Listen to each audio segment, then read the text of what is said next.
Hey guys, DMS here today. I'm unboxing and giving my first impressions on this, the Sivga Phoenix. Let's check it out.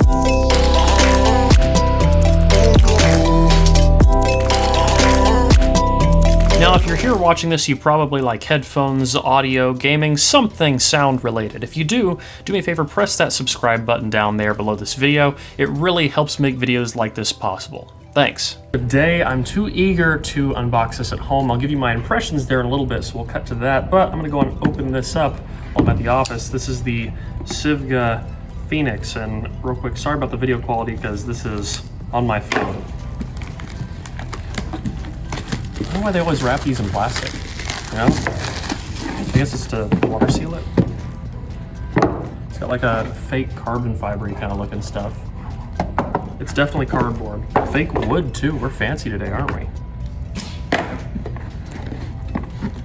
All right, so down here, headphone was in this foam. It's got kind of a leather-ish. I don't think this is actual leather, but it does have a decent looking carrying case. Feels kind of nice. It's got little feet on it, so that's interesting.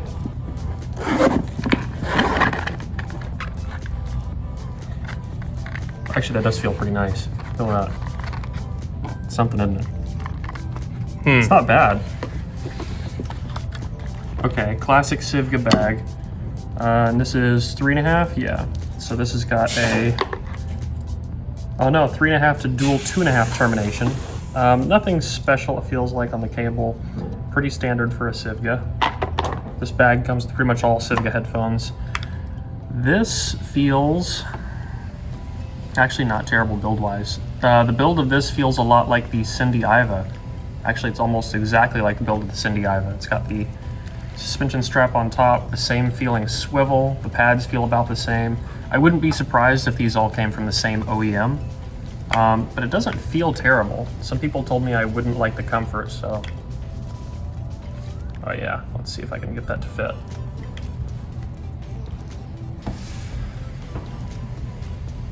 The pads aren't very deep. Okay, I'm going to cut this off here. I will meet you guys back at the house where I will talk more about the build and my sound impressions. So I'll see you there.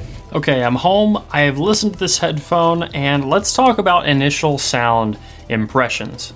This is a very strange sounding headphone. It's built reasonably well. There are some points of failure that I think may be a problem long-term, but for the most part, it doesn't feel particularly bad. I'm going to talk more about the build of it in the actual review because this is not a review. This is just my first initial impressions of the headphone after a couple days of listening to it. The main problem I'm seeing are two things.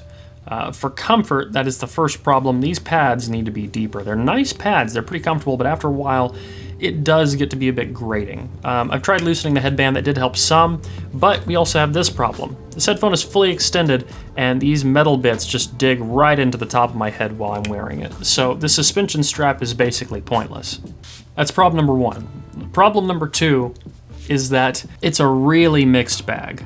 On some songs, this sounds incredible, and on some songs, it sounds like a nightmare. The first few minutes I put on this headphone, I thought there was something very wrong with it, and I ordered another one on Amazon just to be sure, and they do both sound the same. After you listen to it for a while and you kind of get used to the sound, it can sound really good on certain songs. And I think it's due to this very strange frequency response that it has.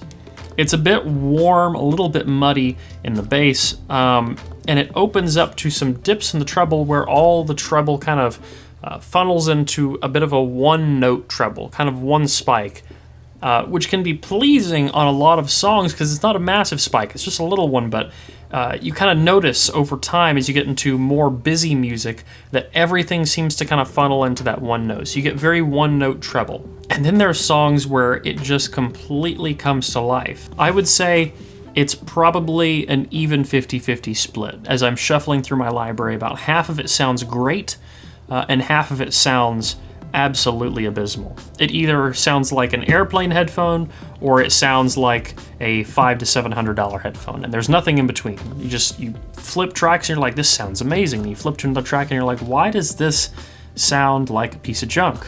And it's not the quality of the music because I'm not getting this problem with any nicer headphones at all, things that are significantly more detailed than this.